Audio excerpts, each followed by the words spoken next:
Hi నమస్తే, welcome to sigma nine. నేను మీ బ్రహ్మేంద్ర. మన ప్రస్తుతం పశ్చిమ గోదావరి జిల్లా భీమవరంలోని అమ్మలగన్న అమ్మ శ్రీ మావోళ్ళమ్మ అమ్మవారి 62వ వార్షికోత్సవాలు ఇక్కడ అత్యంత అద్భుతంగా నిర్వహించేటకు నీరెల్లి కూరగాయ పండ్ల వర్తక సంఘం వారు, ఉత్సవ కమిటీ వారు కూడా ఇక్కడ సమావేశం అయ్యారు. అది ఏ రకంగా ముందుకు సాగుతుందో మనతో పాటు కమిటీ వారు ఉన్నారు, వారిని అడిగి తెలుస్తుంది.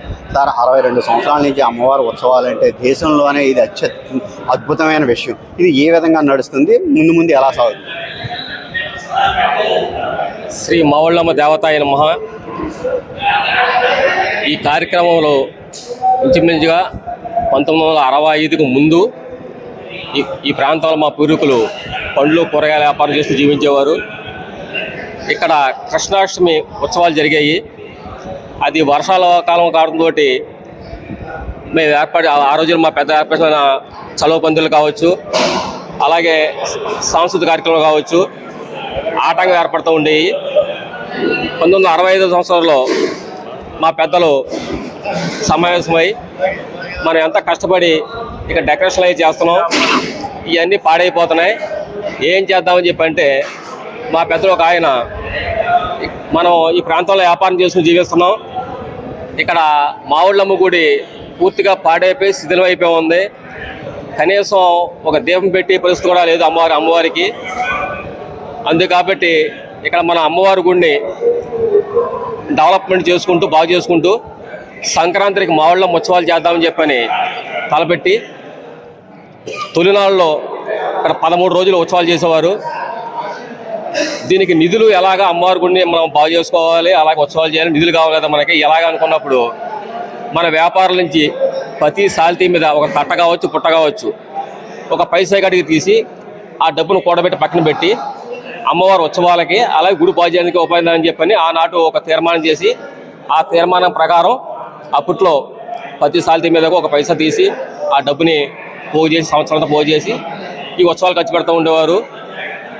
అమ్మవారు ఆ రోజు మా పెద్ద చేసిన ఒక విత్తనం ఏదైతే ఉందో అది ఓ మొక్కై ఒక మహావృక్షమై అమ్మవారి కీర్తి ప్రతిష్టలో ఈ దేశంలో కాదు ఇతర దేశాల్లో కూడా వ్యాప్తి చెందే విధంగా ఈరోజు అమ్మవారు ప్రీతి ప్రతిష్టలు పెరిగినాయంటే దానికి కేవలం నీరుల్లి కూరగాయ పండ్ల వర్తక సంఘం అమ్మవారు ఉత్సవాలే అని చెప్పని ఇక్కడ ఉన్న ప్రజలకు ప్రజాప్రతినిధులు కావచ్చు, ప్రజలకు చాలామంది తెలుసు.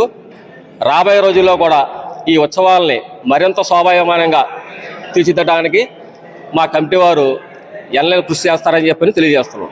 చిన్నారగారు, మీరు చెప్పండి, ఇది అమ్మవారి ఉత్సవాలు అంటే మామూలు విషయం కాదు. ఇప్పుడు 2 తెలుగు రాష్ట్రాల నుంచే కాకుండా దేశం మొత్తం కూడా యావత్తు అమ్మవారి ఉత్సవాలను చూస్తుంది. అలాగే ఇప్పుడు ఎన్ని రోజులు జరుగుతుంది అంటారు? స్వర్ణ కంకణం కూడా సినీ కళాకారులకు ఇస్తున్నారు, అది ఎవరెవరు వస్తుంది? అంటే ముందుగా మరి ఈ యొక్క అమ్మవారి ఉత్సవాలను ప్రారంభించడానికి ముందుగా మరి మా పెద్దలను కూడా మేము స్మరించుకోవాలి. ఎందుకంటే అప్పట్లో మరి ఒక 5గురితో ఈ యొక్క సంఘం మొదలవడం జరిగిందండి. వాళ్ళు ఎవరంటే గంగుమల కృష్ణారావు గారు, శంకర్ బైరి గారు, తోట జానకిరామయ్య గారు, తొటవరపు సూరి గారు, మెంటే వెంకటరామయ్య గారు, మరి ఇత్యాది పెద్దలతో ముందుగా ఈ కమిటీ ఒకటి మనం ఏర్పాటు చేసుకుని ఈ అమ్మవారి ఉత్సవాలని ప్రారంభించుకోవడం జరిగింది. మరి అప్పటి నుంచి కూడా ఈ అమ్మవారు మరి దినదినాభివృద్ధి చెంది ఈ రోజున ఇంతటి మహోత్సవాల్ని మనం జరిపించుకుంటున్నాం. ఇది సుమారు అంటే ఇదివరకు మనం సినిమా కళాకారుల్ని వాళ్ళందరినీ పిలుచుకుని కూడా మనం చేసుకునేవాళ్ళం.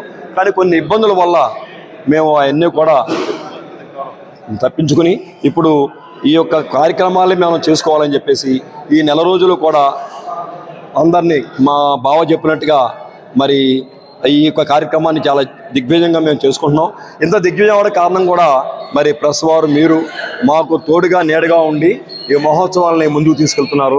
మీ అందరికి కూడా మా ఎస్టిమేషన్ అంట ₹1 కోటి అండి ఎస్టిమేషను. ఈఓ గారు అది ఎండోమెంట్ ఎంత? ₹15 లక్షల మనకి ఇవ్వడం జరుగుతుందండి.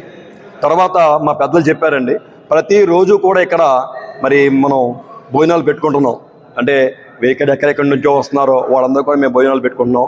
ఈ యొక్క మా కమిటీలో రోజు ఒక వ్యక్తి ఆ యొక్క ఖర్చును భరించుకుంటూ ఈ యొక్క కార్యక్రమాన్ని, ఆ యొక్క భోజన కార్యక్రమాలు తీసుకోవడం జరుగుతుంది. ఇప్పుడు మీరు అన్న పాయింట్ బాగుంది. ఇప్పుడు నిత్య అన్నదానానికి మావోళ్ళమ్మ టెంపుల్కి చాలా ఇబ్బందికరమైన పరిస్థితిలో ఉంది. అంటే ఏదో అన్నదానం ఇస్తున్నారు బయట నుంచి అంటే చాలా రకరకాలుగా అనుకుంటున్నారు. దీనికి మీ నుంచి ఏమైనా సహకారం? అంటే అంటే ఇదివరకు గతంలో మీ కమ్యూనిటీ మీ హాల్లో కూడా పెట్టుకోవడం జరిగింది కొంతగా. జరిగిందండి. ఇదో పూర్వం ఇక్కడ పెట్టుకోవడం జరిగిందంటే, అయితే వాళ్ళు ప్రత్యేకంగా మీరు రోజు చూస్తున్నారు కదా, వాళ్ళు ఎంతమంది పెట్టుకున్నారు అనేది మనకు తెలియదు. కానీ ఏంటంటే ఈ నెలలు కూడా మేము ఈ కార్యక్రమం నెలలు మేము పెట్టుకోవడం జరుగుతుంది. తర్వాత నెక్స్ట్ వాళ్ళకి ప్రపోజల్ ఎక్కడైనా ఇంకా అసలు సైట్ దొరకలేదని కూడా ఇబ్బంది పడుతున్నారు, మీరే అనాలి సహకారం. అంటే అది మరి మేము కూర్చొని మాట్లాడుతున్న విషయాలండి ఇవన్నీ కూడా.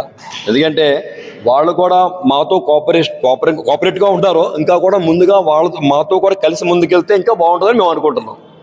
అంటే వాళ్ళ కనుక మీ సజెషన్ వస్తే మీరు ఓకే అంటారు. అది మా పెద్దలందరూ కూర్చొని మాట్లాడిన విషయాలండి. నెక్స్ట్ అఖండ అన్న సమారాధన ఎప్పుడు జరుగుతుంది? 13వ తారీఖు అండి, ఫిబ్రవరి 13వ తారీఖున. చాలా మరి ఎప్పుడు మీరు అందరూ చూస్తూనే ఉంటారు. అంత గొప్పగా కూడా ఈ సంవత్సరం కూడా మేము చేసుకోవాలని చెప్పి మేము అన్ని ఏర్పాట్లు చేసుకోవడం జరిగింది. ఇది నీరెల్లి కూరగాయ పండ్ల వర్తక సంఘం వారు తెలియజేస్తున్నారు. నెల రోజుల పాటు భారతదేశంలోనే చెప్పుకోదగ్గ దేవాలయంగా కూడా అమ్మవారు విరాజిల్లుతుందని, అలాగే కూడా అఖండ అన్న సమారాధన ఫిబ్రవరి 13వ తేదీని కూడా అత్యంత అద్భుతంగా పిండి వంటలతో అన్ని రకాలుగా సదుపాయాలతో కూడా ఇక్కడ జరుగుతుందని తెలియజేస్తున్నారు. Please subscribe.